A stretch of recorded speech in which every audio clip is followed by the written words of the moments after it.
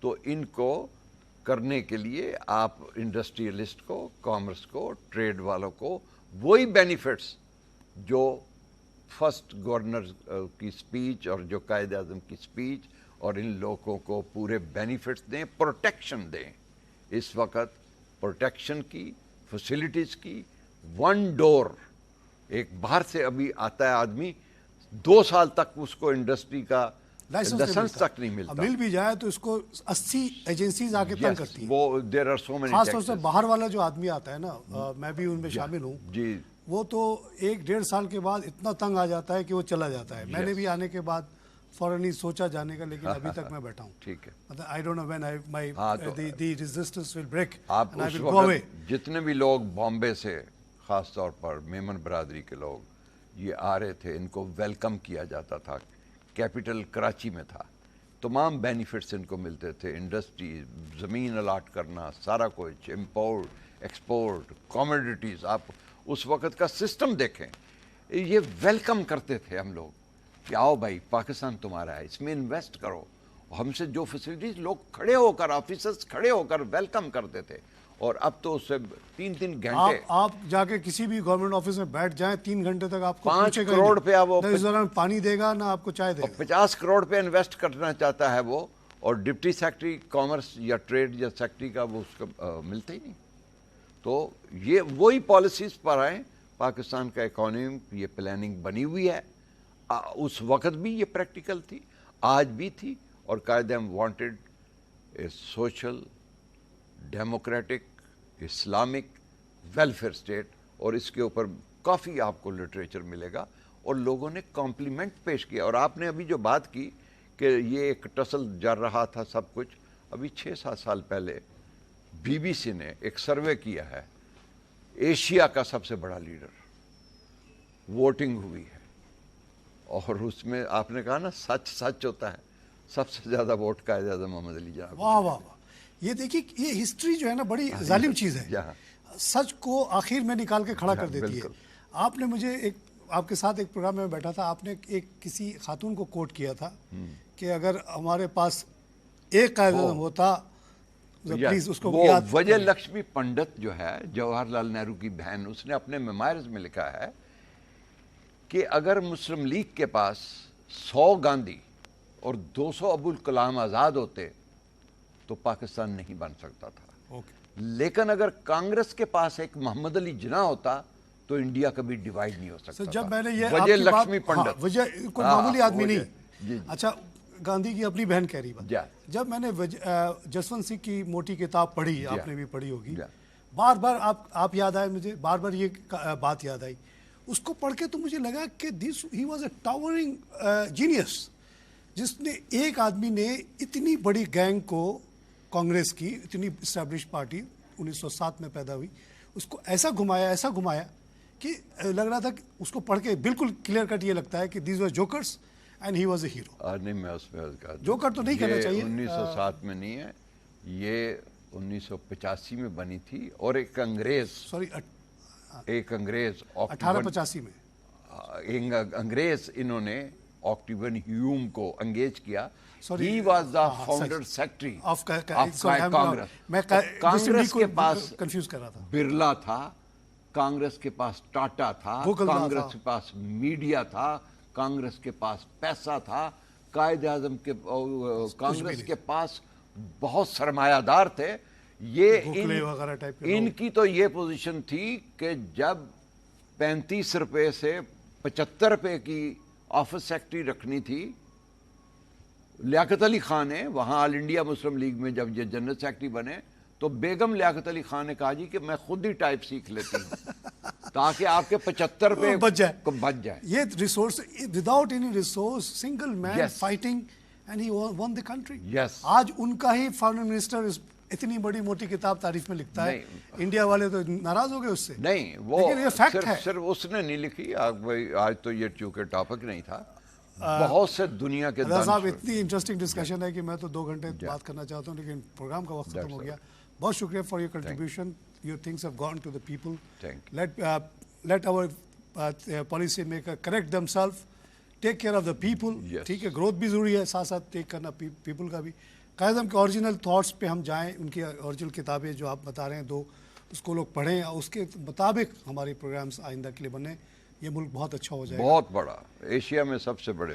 ناظرین, یہ ڈسکشن آپ نے ہماری سنی. آئی ہوپ کہ اس سے ہمارے ینگ جنریشن خاص طور سے اور ہمارے جو رولرس ہیں ان کو کچھ فائدہ ہوگا.